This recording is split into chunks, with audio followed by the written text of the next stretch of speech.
But looking back on that birth, it was so clear to me as to why I had that little stall in labor or that little setback. And it all had to do with the fact that I got super anxious and super fearful and didn't understand what was happening to me and letting that pain take over my mind. And so then that's when I realized that having that extra constant support there would have made the difference in how my birth would have become. Welcome to the Birth Experience Podcast. I'm Trish Ware, a longtime labor and delivery RN turned online birth educator / virtual doula. I've had the amazing privilege of delivering many babies in my 16 plus year career as a labor and delivery nurse. And as a mama of 7, I'm here to help you take the guesswork out of childbirth so you can make the choices that are right for you and your baby, and write the birth story of your dreams. So hit subscribe and let's replace your anxiety and fear with complete confidence. Quick note, this podcast is for educational purposes only and does not replace your medical advice from your provider. Check out our full disclaimer at the bottom of the show notes. Hello, Taylor. Thank you so much for coming on the podcast and chatting with us a little bit about hiring a doula and telling us all the details we need to know about a doula. I am so excited to have you here. Taylor is our resident doula here at Labor Nurse Mama, and chances are if you send us a DM or you send us an email or if you're one of our students, you're going to be chatting with Taylor. So hello, Taylor. Hi, thank you so much to have me on here. I'm so excited. I feel like the concept of a doula is sort of new. And so just answering all these questions so people can really understand what it is I do and why I do it. I mean, I get asked all the time when people say like, oh, what do you do? And I'm like, I'm a doula. They're like, what is a doula? Like, where did that come from? So I'm so excited to kind of answer all of those questions. That's such a foreign concept to me because a doula has been so ingrained in my world. So the thought that someone doesn't know what a doula is mind-boggling to me. I would love for you to share your birth experience. I always like asking my guests to tell their birth experience, and especially when I'm talking with someone who works in the birth-related field, because I feel like a lot of us are led into this field because of our birth experience. For sure. Yeah. So my daughter is going to be 4 in August, and I was what I thought was pretty knowledgeable leading into Ivy's birth. I've always kind of been birth obsessed. I was like obsessed as a kid watching The Birth Story on TLC, and I feel like that's kind of like where my interest got into it, and I knew that I wanted to end up somewhere in the field. And when it came time for Ivy's birth, we had planned a home birth, and the process of that was like ongoing through my pregnancy. I was pretty gung-ho from the beginning of wanting a home birth. I kind of had to convince Dave into it. I had to take him to a home birth information night with my midwives, and let him watch The Business of Being Born, the documentary. And then he was hooked. And then he was like, we're doing this. So we had planned a home birth, and everything in my pregnancy was super low risk and easygoing. And with Ivy's labor, I had an extremely long early labor. So I was a classic, like contractions started out 10 to 20 minutes apart. And during the afternoon and the evening, they kind of didn't fade out at all. And so I was up laboring all that night. The next morning when I woke up, the midwife came to our house. She checked me and she was like, it's baby day. And I was like, yes, like we're going to have a baby today. And so she instructed me, you need to go rest, like take your Gravel, take your Tylenol, go have your nap. Because I've been up all night laboring. So I did that. And when I woke up from my nap, I had realized that like I hadn't had a contraction in probably over an hour. And I was like, what the heck? Like I had just been contracting all night, and I was mad. I was determined, like, this is baby day. I'm having my baby today. Like my labor is not stopping. So as a doula now, this is when I would tell my clients, you need to go get some rest because we know things are going to start happening again. But in my head at that point, I was so excited. I was out walking the streets, doing all of the things to get labor going. Sure enough, later that afternoon, probably around 5 p.m., it was like a light switch happened. And all of a sudden I was in full blown active labor. Contractions were about 4 minutes apart. It was happened literally with a flip of a switch. We called the midwife. They came over probably around 7 p.m., checked me, and I was 5 centimeters dilated. So they started setting up for the home birth. And this was the moment of being like, okay, this is real. Like, this is happening. All their equipment everywhere in our bedroom. It was so peaceful, so calm. That was like my favorite part of my labor. When I look back on it, we had the Jays game playing in the background, like our diffuser going. We were just hanging out. And around midnight, my water broke. And this is where things got intense for me and where things changed, and kind of where my pinpoint of like where a doula would come in handy became so clear. Because when things got intense and my water broke, I was immediately filled with like fear and I can't do this anymore. I labored at home after my water broke for about 3 hours, 2.5 hours, I guess I should say. The midwife had checked me and around like 2 o'clock because I was getting kind of pushy with each contraction. And she had said that I was 9 centimeters dilated and that it was almost time to push. And so she called the backup midwife at that point, and the backup midwife came, and I don't remember why, but at some point she also rechecked me. And when she rechecked me, she told me I was only 6 centimeters dilated. And so I had a moment of being like, well, if I'm only 6 centimeters dilated, like, I can't do this anymore. I'm exhausted. I can barely stand up. I thought I was about to have my baby, and now you're telling me I'm only 6 centimeters dilated. And so I wanted to transfer to the hospital. I was done. I was tired. And that's when my home birth ended in a transfer to hospital. Ivy ended up being born in 20 minutes, arriving at the hospital. It was super fast, super intense. Definitely was in transition in the car. And she arrived very quickly once we were there. But looking back on that birth, it was so clear to me as to why I had that little stall in labor or that little setback. And it all had to do with the fact that I got super anxious and super fearful and didn't understand what was happening to me, and letting that pain take over my mind. And so then that's when I realized that having that extra constant support there would have made the difference in how my birth would have become. And I also had this idea that having a midwife meant that I was going to have that constant support. That's what I thought I was hiring. But my midwife spent more time on my couch sleeping because she had just came off of like 3 births. So every time she came to check me, she would go back down to catch a quick 30-minute nap. So yeah, that birth led me to really understand what a doula does and what a doula would have done for my birth.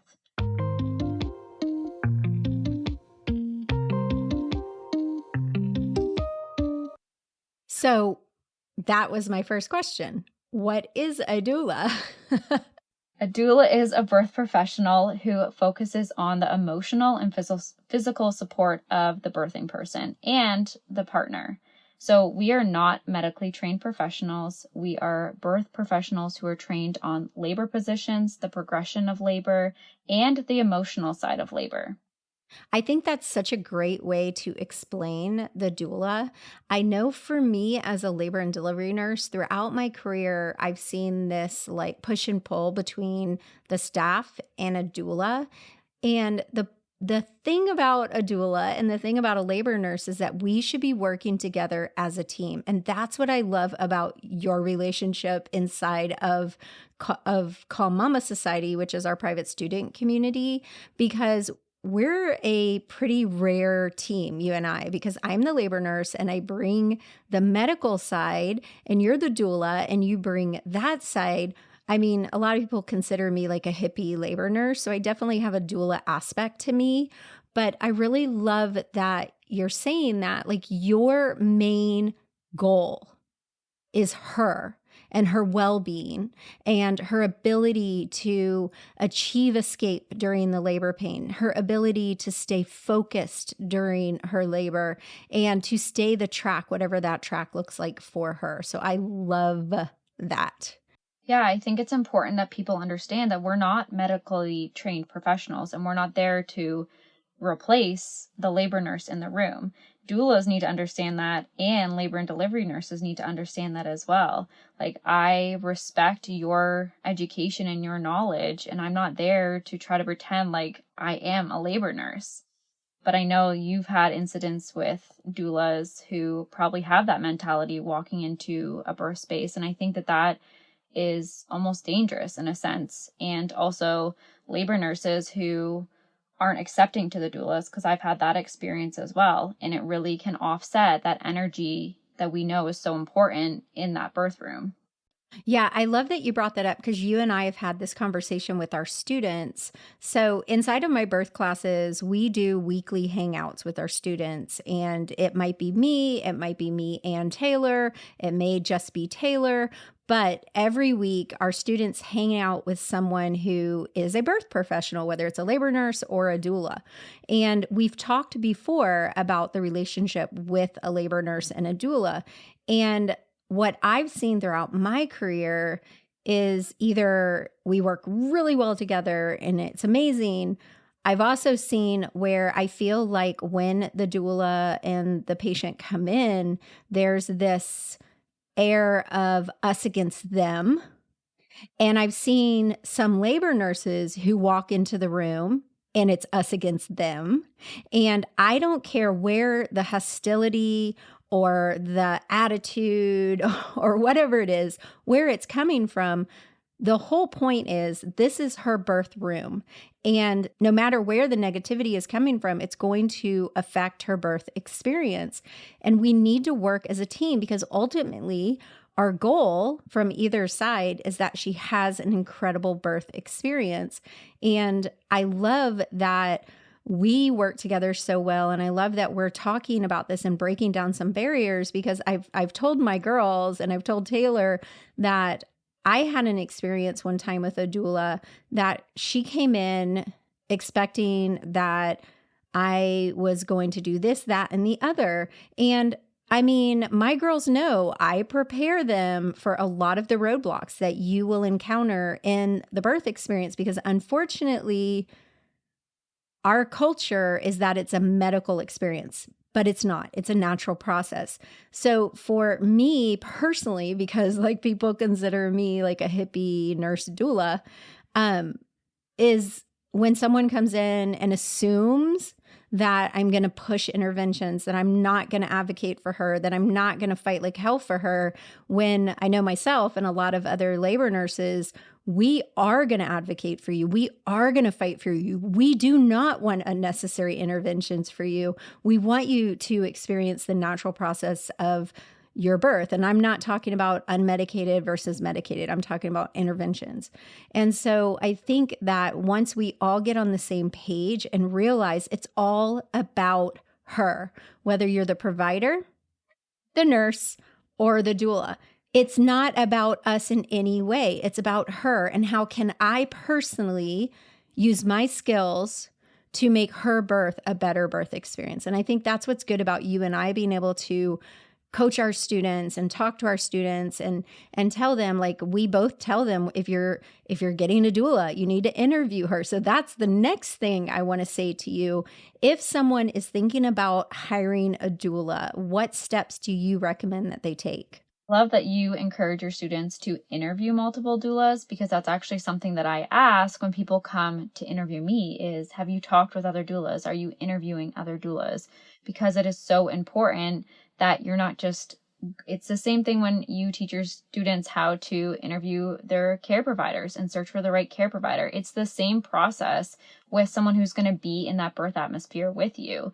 The first steps you need to take in order to find a doula can look like many things. You can reach out to your local moms group, ask for recommendations. That's a really great way to find a personal recommendation for a doula.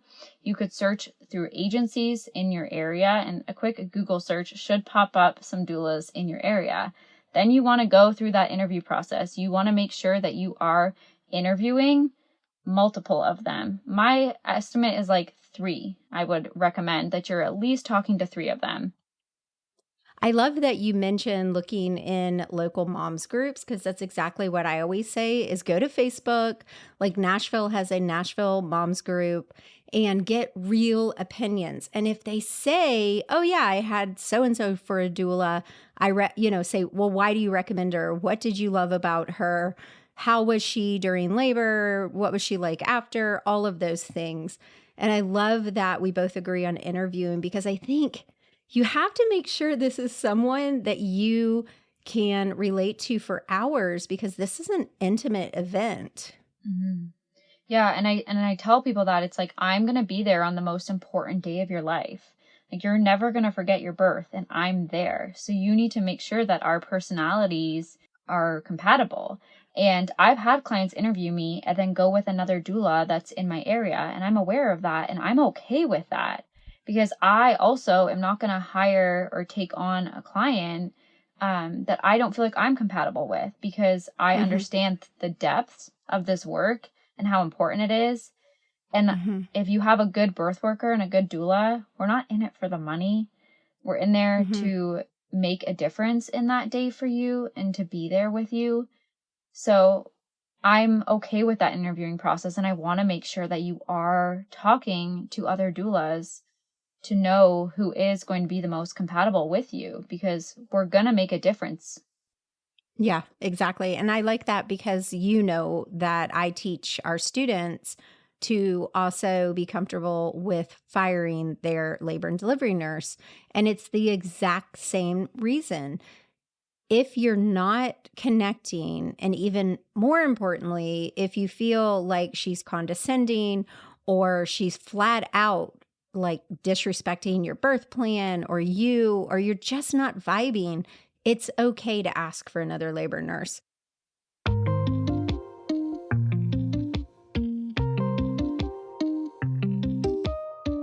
Okay, so tell me, what are some of the ways that a doula can help you during early labor? Like, do you go there from the get-go? Yeah, that's early labor is like my favorite part of being a doula.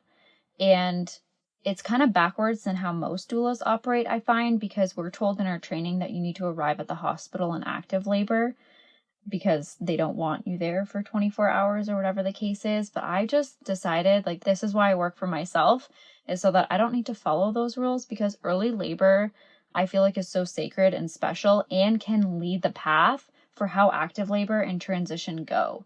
So I join my clients in early labor. Sometimes that looks like I pop over to their house for a couple hours in the afternoon. We do some double hip squeezes. We go for a walk. We do some curb walking. We use the rebozo. Then I go back home and I have dinner and we see where the night takes us. Or maybe I go there in early labor. I end up sleeping on their couch because I have a good gut feeling that active labor is going to kick in the middle of the night, and I'd rather be there. Like, I don't get myself into this rigid, I need to enter their birth at this stage. Their contractions need to be this far apart before I get there. If my client needs me, I'm there. And usually that is an early labor, because you get that like, oh my gosh, it's happening. What do I do? So having that sense of calm enter your birth space at that point, I have found has made such a difference. And when I get feedback from my clients on like my role in their birth, they're often reflecting on early labor. So that is like my favorite time in birth, is to set the path for a successful active labor, get them in a really good mindset, get them really excited, emotionally support the partner as well, make sure that they're feeling calm, they're feeling confident, that they have everything ready. So I love early labor as a doula. And how do you determine if you really should go over or not? How do you know? That is based off of usually like looking at their contraction patterns as well. I'm not going to go over there if they've had 3 contractions in the last hour. So we're in close contact with myself and my clients in early labor. So we're FaceTiming, we're voice memoing. I can hear it in their voice. I want to watch them through a contraction on FaceTime. So I will call the partner and I'll be like, hey, set up the phone on the counter. Like, I want to see how she's laboring through that contraction. And that's usually how I determine if I'm heading to their house or not. Also, again, emotionally, like if my client calls me in early labor and she's a mess, She's super anxious. She's nervous. I can hear it in her voice. I know it's important for me to get over there because I need to get her calmed down, especially if I feel like I can't do that virtually. Have I ever told you about the time I was a doula for one of my friends? No. Okay, so you'll appreciate this. So this was years ago. Gosh, how old is he now? It's been a while. We knew each other from church, and she was having baby number 3, and she wanted to go unmedicated. She had had epidurals with the first 2, and she asked me if I would be like her doula support person. So the plan was that I was going to come over to her house, labor her, go to the hospital with her. We were going to keep her home as long as possible, and then I would stay with her through the delivery. So 40 weeks, I think it was exactly 40 weeks. It was a Tuesday night. She calls me and she's like, hey, I had just gotten home from work. So it was like 8 or 9 at night.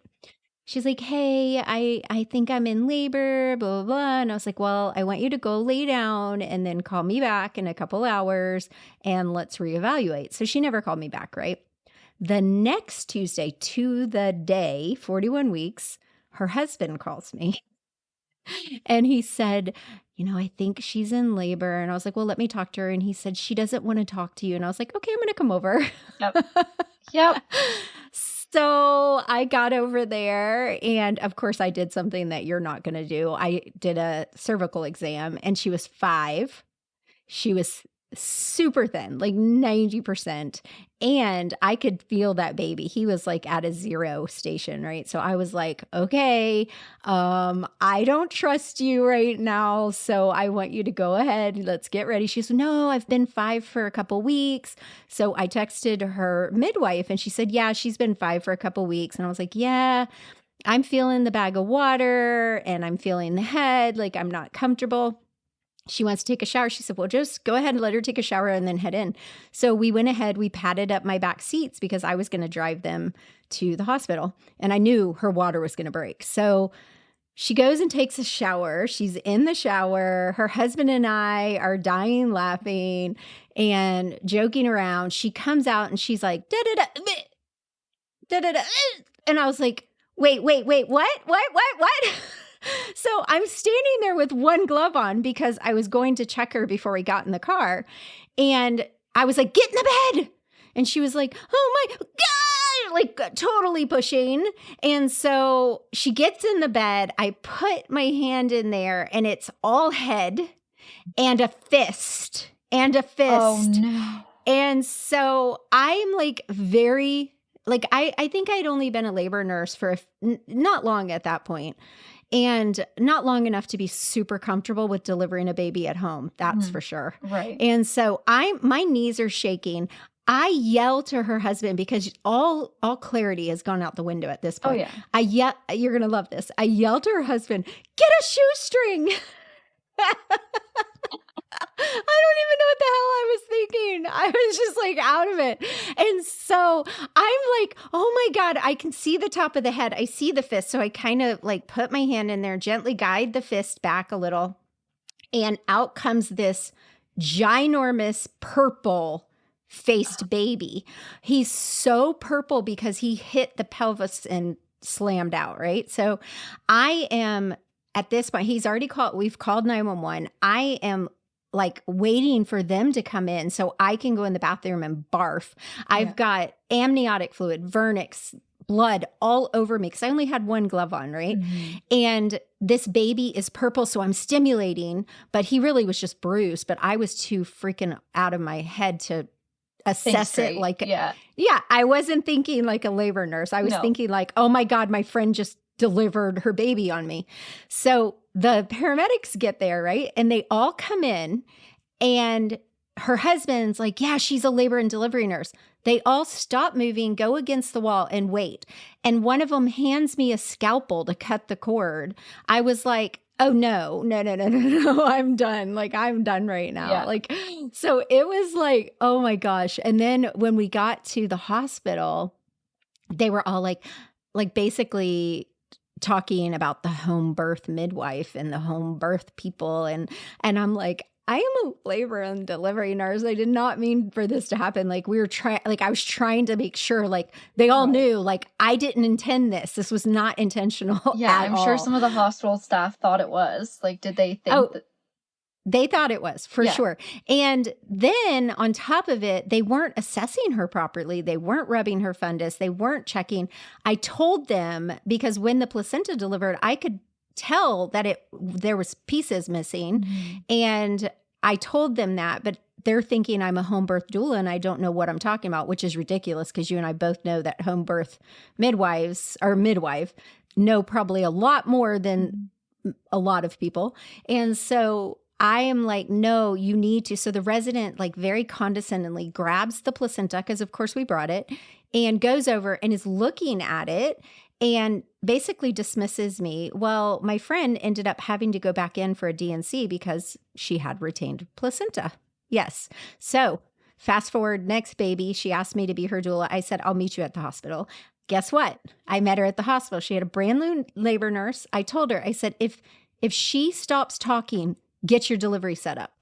She stopped talking. I'm telling the nurse, get your stuff. She's going to have the baby. She doesn't listen to me. I tell her husband, grab me gloves. I delivered that baby. Oh my gosh. It wasn't even my hospital that I worked at. Anyway, now that I've interrupted the flow of the doula thing, but No, that that's was hilarious. that was my experience at a doula. I do not recommend that. Yeah, no, that we don't do that, but I'm like waiting for the day. I had one client who had a history of a very, very fast birth, and I didn't make it to the hospital in time. And I was like, if she had called me and I had like gone to her house, I would have been you in that situation. But her husband got her to the hospital. I walked through the labor and delivery doors and all the nurses were laughing at me. And I was like, this is like not in a doula friendly hospital in our area too. All the labor nurses were laughing at me. And I'm like, what? Like, do I have something on my face? Like, why are you laughing at me? And they were like, oh, there's your client in there with her baby. And I'm like, what? So I have missed one birth because it went so fast. Yeah. No, it happens. Yeah, it was pretty intense, but you know, it taught me a lot as a labor nurse for especially the second birth, not the first one, but the second one really taught me a lot because I watched as the staff did not assess the patient's emotional status or listen to me. I did not, when I am at bedside with a friend or what have you, I don't ever tell the staff that I'm a labor and delivery nurse because I don't want, especially that nurse, she was brand new and I didn't want her to feel uncomfortable. And so I had literally just come from a shift at my hospital, went there, and they judged me as the doula. And so even when she called the charge nurse and she said, the doula said that the patient's ready to deliver. And I could tell they were like snickering. And sure enough, we had a baby. I delivered. It's like, yeah. And that's the frustrating part for doulas is just that general consensus of that we're trying to know it all in that birth room. And I think that that's why it's important for both doulas and nursing staff to walk into that room without any generalized conception of what that other person is going to be in that birth space. I agree. Because I've had really negative experiences with labor nurses too. But look, I'm working for one. Like, I'm on your team. Like, I don't hate all labor nurses, you know? So I have to go into every birth with the idea of like, this nurse is not out to get my patient. I have to give them a chance. I have to give them a clear slate. But it's incidents like that doula is here, and it's hard because we're like, as if you have a doula like myself, like I am not going to pretend I have any medical advice. Like even with our students in our community, when there's a question that comes through that's medically inclined, I'm like, no, like I don't have any right to be answering those. I have no medical education. Yeah. That's on you. I'm not going to pretend like I am. That's dangerous. So when you go into a patient's room, do you have, so let me flip this to see what your side of this is. So what I do when my patient has a doula is I go in and I'm like, Oh my goodness. I am so happy that you have a doula. Having a doula increases your chances of a successful vaginal delivery, increases your chances of low interventions, decreases your perception of pain. I let them know that I am so happy that they're there. And then I'm like, I love to work with my unmedicated patients, but since you have a doula, I will be here however you need me to be. I'm here to help you guys and take care of you. And I just try to create a sense of we are all just here. We're working together. That way, if I have a doula, like the one who made me feel horrible, that, because I had this, the one that made me feel like I was against my patient. And I even had to take her out of the room and say, hey, if push comes to shove and someone needs to save this patient and this baby patient, it's going to be me. You need to make sure she trusts me.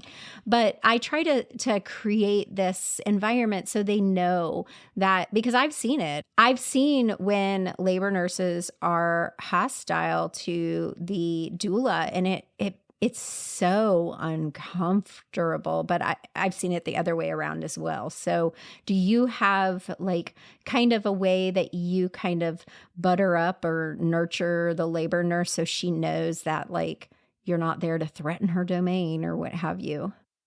Yeah, it's kind of the same way that you're doing it in terms of setting the atmosphere with myself is like, I'm a pretty personal person, so I like want to get to know the labor nurse. Like I just chat them up in the sense of like, look, like I want to get to know you. I want to chat with you. Like, how long have you been working here? Like, like I'm not going to ignore that you're in the room, which is how I often feel as a doula, is that the medical staff aren't even making eye contact with me. Like I'm not even existent, and they're not trying to get to know me. They're not trying to acknowledge my name. Like a lot of the times it's not even like, hey, nice to meet you. What's your name? Like that is so simple. That is common. I don't even get that, Taylor, because that has never been myself. I've always gotten to know everyone in the room, even if it's a birth photographer. Like that to me is like just common courtesy.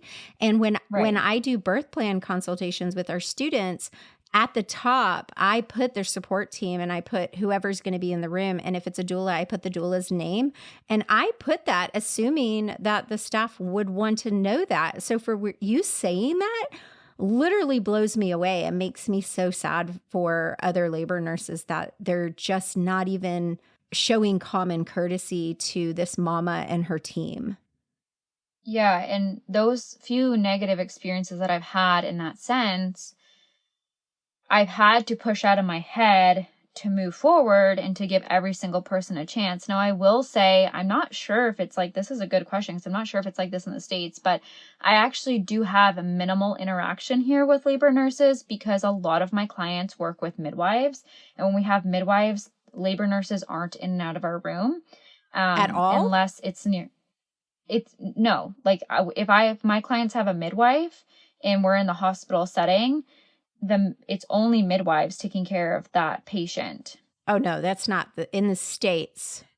Until the end, where the midwives maybe are going to do the charting, and then maybe a labor nurse will come in and help out in that sense. Or if something is happening in the labor that they need an extra set of hands, they'll pull a labor nurse from the floor. What about for delivery?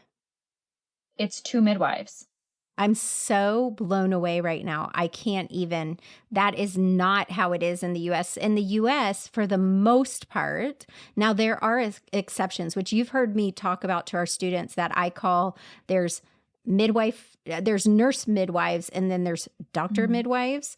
So what I would consider a nurse midwife, she's going to be in the room a lot more. She might even be in there the entire time they're pushing. But for the most part in the States, it's always your labor nurse, and then the provider, no matter what type, comes in for delivery. Yeah, no, that's not like, we still operate in the same sense, but if you hire a midwife here, that midwife is with you from the moment you arrive at the hospital. So you're calling them on a pager, and they'll arrive at the hospital with you. Where you will see a nurse come into play there is, say that midwife has multiple patients on the floor. They will use a labor nurse to go check on the patient or something. But your main care is your midwife. And then near the end, it's like they can pull the labor nurses from the floor to come help out. So if they needed a backup in delivery, the labor nurse will come in. But when my clients have midwives, I have very, very, very minimal interaction with a labor nurse. Like I may go through the whole birth and not see them. If they have an OBGYN, then it's like that. Then I'm with the labor nurse the whole time, and then the OBGYN will come in for delivery. But that's not how it is with midwives here. There's a lot of guesswork in pregnancy. You don't want to be in a lot of pain. You don't want to tear. Who does? You really don't care what your cousin's sister-in-law's friend Sally did for her birth. You want to choose your path. So jump into our weekly pregnancy updates and grab your free pregnancy and postpartum bundle checklist now and get all the details you need to know. We're going to help you stay organized during each trimester of pregnancy. There's no need to get overwhelmed and frustrated with all the suggestions that are out there. Do not Google search. We've helped you take the guesswork out of everything that needs to get done before the baby comes. Discover what all moms need to know to be ready for each trimester, the pre-birth mystery, and postpartum preparation. Plus, you'll be ready for each stage with the weekly education that we're going to send you. Get instant access now. The link is in the show notes.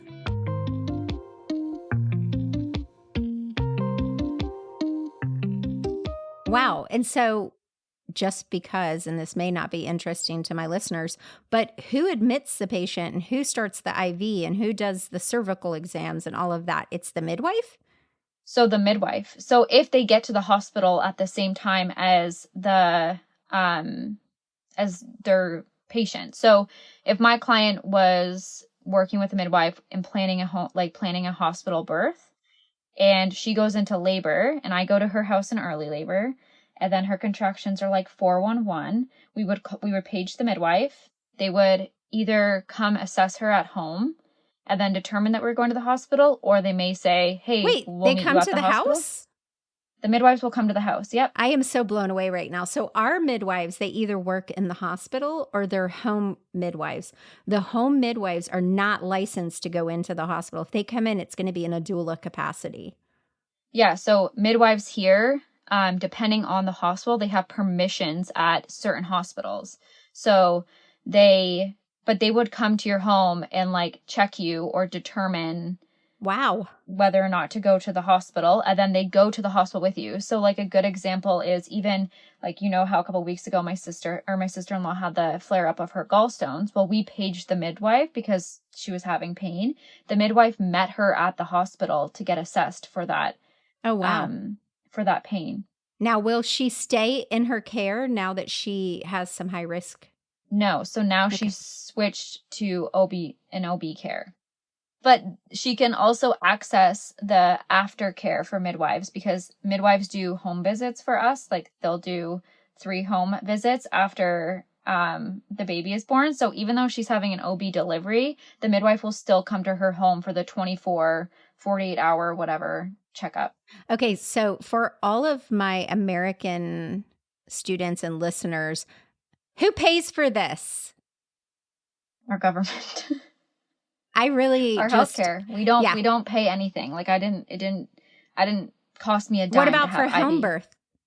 Nope, doesn't cost a dime. The only thing that's gonna cost to have a home birth is the supplies. Like if you wanted to rent the birth pool, or they give you like a list of supplies that you should have, like the doggy pee pads and some garbage bags and some paper towel. But that's like the supplies that you're purchasing. But it doesn't cost us anything to have a baby, whether you're in hospital or anything. Okay, so we're doing another episode on the differences because this is incredible. Like seriously, totally different than the US. It's so different. That's why it's so crazy to me to be inside of your community, seeing people all over the States and all over the world, and how different it is than what it's like here. Because there are some major differences. That in itself is a major difference because midwives do not labor you.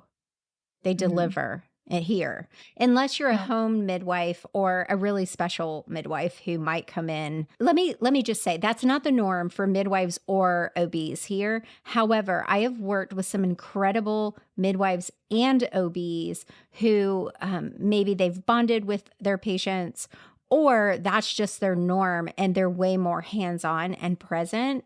But it's Right. kind of the difference with me and some of my labor nurse friends that I adore and are incredible labor nurses. But I've told you before, I get ragged on all the time because I am literally in my patient's room all day if she wants me Hmm. in there, because I'm the same way as you. Like, I'll see baby pictures from the other kids, I'll see nursery pictures, baby shower pictures, we'll talk names, we do all these things. And Hmm. that's just my personality, which is what I love about our community, is that we get to know them as much as they want us to know them. We get to know them. And that's how I am Yeah. with my patients as well. Okay, so back to the topic of doulas. Now that I've gotten blown away, I kind of mentioned some of the benefits of having a doula. So maybe you can kind of talk about that as well. Like, what does science and studies and evidence Hmm. show about a mama who has the presence of a doula? Yeah, so evidence shows that a birthing person who has the presence of a continuous support, whether it's a doula or like a really well-educated support person, lowers your chance of interventions, decreases the chance of cesarean, and lowers the chance of birth trauma. So those three things alone, if those aren't reasons Mm-hmm. to find a way to hire a doula or get a well-educated birth person, I'm not sure what is, because those are the three things that we see come up all the time. We know Mm-hmm. that birth trauma, the increase in birth trauma is outstanding.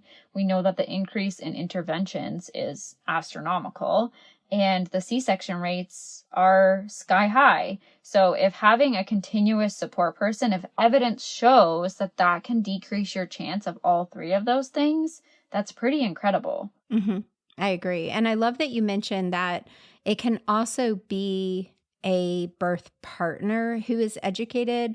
But I want to throw in there that number one, I had 6 unmedicated deliveries without a doula. However, I'm a very strong willed stoic person. And I realize, like, that I've been at like the talk of writing an unmedicated birth guide or book. And I've realized that there's something when you go unmedicated, you have to have that stoic, like, I'm married to this decision. This is what Mhm. I'm doing. You can't really come into it wishy washy. However, my partner at the time was not a very, comforting person. So I Mhm. didn't have that. So I always had one of my friends who, whatever at that time, because some of my kids are very far apart in age, so friend circle changed. But I had like a really close friend who was there, and their only job was to comfort me. And I think the important thing to note when it's your partner that is your only birth coach, because we get asked this, why do I need, if I'm taking labor nurse mama's birth classes, or my partner is going to be educated in being there, why would I need a doula? And what we recommend is, if you can afford a doula, because it's an investment, and we 100% believe in investing in your birth around here, because birth trauma is no joke. And that can affect everything for a long time. So if we can avoid it at all possible, for sure. So we do recommend you invest in a birth class. Do not wing your birth. But at the same time, your doula is there to help you both, not just mama. Wouldn't you agree? So how would you say that you help the partner as well? So I often feel like I'm hired for the partner more than I am the birthing person. Because I often get people come to me and they're like, my husband, there's like, he's going to lose his bananas in the birth room. Like, he needs help. So, and that's what I'm there for. If you have a birth partner that wants to be super hands on, I don't want to be hands on then. I want them to do that. They have the connection with you. They can increase your oxytocin the most, not me. So I'm there to guide them, guide you. And I say when I have a birth where I spend the majority of the time observing and stepping back, I'm proud of them in that case, because that means that they're well educated. They've got this, but they have that backup support. I always say to my clients that I'm the calm in the room, because at any point in any birth, there's usually a holy crap moment of whether it's the birthing person or the partner being like, okay, this is real. Stuff's happening. And in that moment, I'm the calm. I don't have those moments in the birth room, right? Like I've seen it before. I've gone through this. I'm well educated. I'm experienced. I don't have the moments of being like panicky. So I'm that calm. So even when you're well educated, your partner wants to be hands-on. If they have a moment, maybe something comes up, maybe the baby's heart rate is dropping, or maybe they're not expecting to react a certain way to seeing you in pain, I can step in at that moment and I don't have that emotional reaction the way that they are having it. So I am there for the partner just as much as I am there for the birthing person, because I want them to feel confident in supporting you, because I can't offer that connection that they have with you. I can't replace that. I want them to kiss your forehead. I want them to kiss your cheeks. I want them to do that. I'm not going to do that to my clients. You mean you don't kiss your clients? I mean, definitely not in COVID. You probably would not get many more if that got out there. No, definitely not. That doula Taylor, she kisses you. In the local moms group, when people are asking for recommendations of doulas. Well, if you like getting kissed, Taylor's your girl. Yeah, but like they can increase your oxytocin that way. Like I know how as well, but not on that level. So I don't want to replace them. That's the first thing too, is I get a lot of women who will reach out to me and say like, well, my husband doesn't understand like why I want to hire a doula. Or, like he thinks that like he can do it. He can support. And I'm like, absolutely he can. Absolutely, because we're going to educate him and build his confidence up so that he can support you.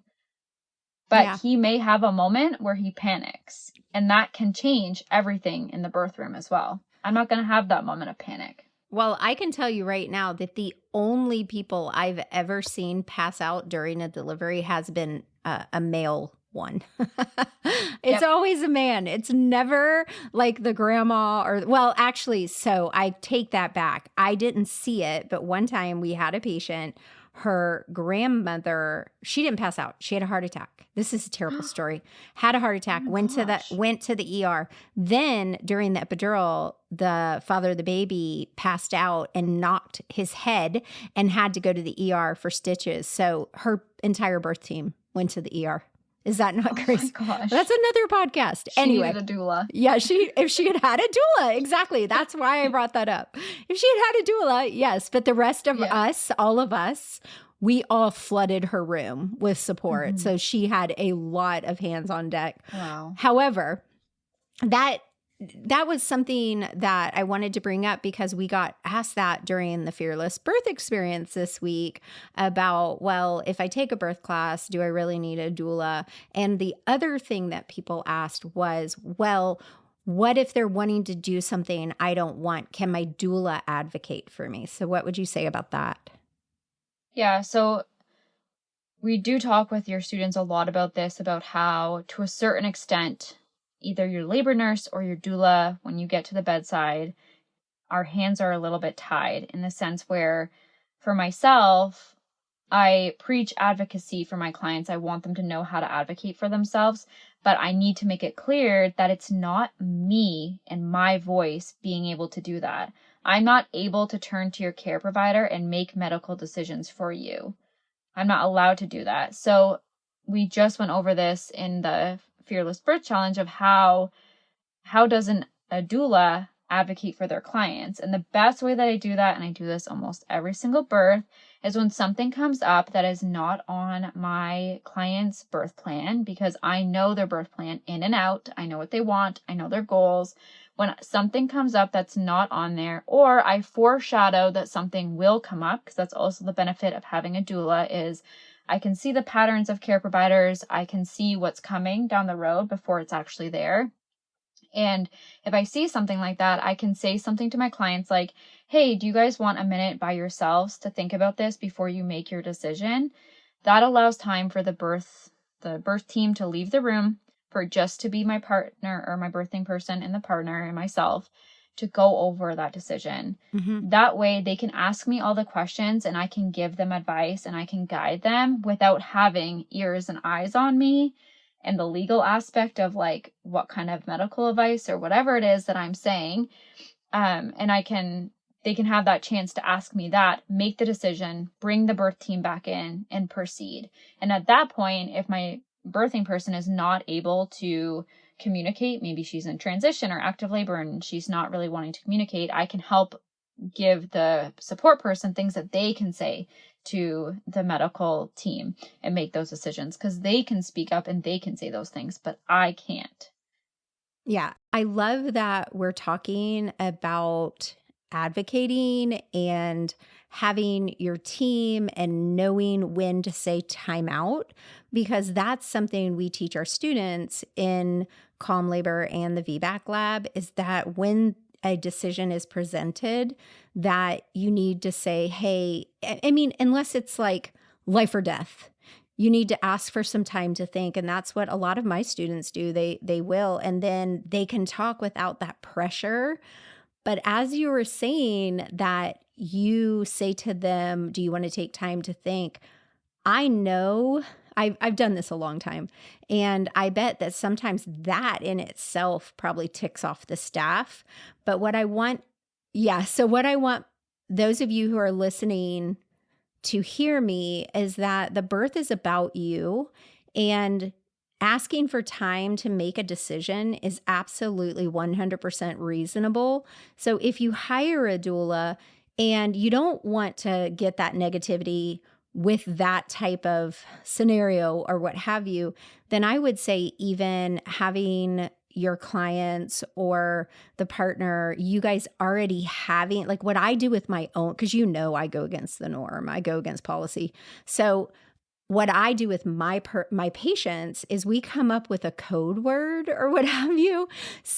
Right. So that would be my suggestion in place of you saying, just because I've done this for, 16 years, I've been a labor nurse for 15, is that I personally would have that code word ready, or already have your client and their partner. And I'm telling this to whoever's listening, whenever a decision is presented to you inside of your birth, your automatic response should be, can I take time to talk it out? And you want to get all the alternatives you want to hear, but then clear the room. Because it's we know, right, Taylor? We know what our students say. They get very nervous. We are trained to be people pleasers. We don't want to offend. And a lot of times we think, oh, well, they're going to take it personally. This is a job for them. So don't worry about that part. But ask for time and take a time out. Talk it over with your partner. Talk it over with your doula, your team, and then come to a decision that gives you peace. Now, as long as you are educated. So if you have your doula in there and you didn't take a birth class, that's better than nothing.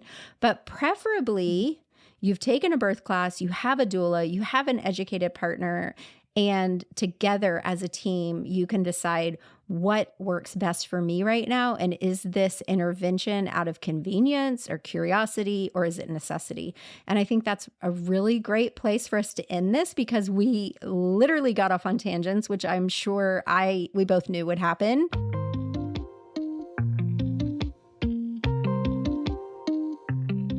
What is one last thing you would say to someone who is on the fence? Do I want a doula? Do I not want a doula? Like, how would you suggest that they come to that decision, like really decide what it is they want?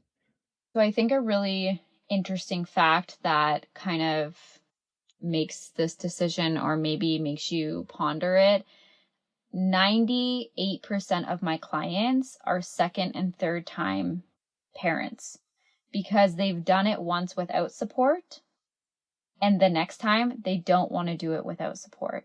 I have 98% of my clients are second and third time parents. who realized the first time they went in there thinking, whether they were uneducated or thinking we know enough or we're educated enough, or having the mentality of like, my care providers will do everything for me. The second time around and the third time around, they will do whatever it takes to hire a doula. Mm-hmm.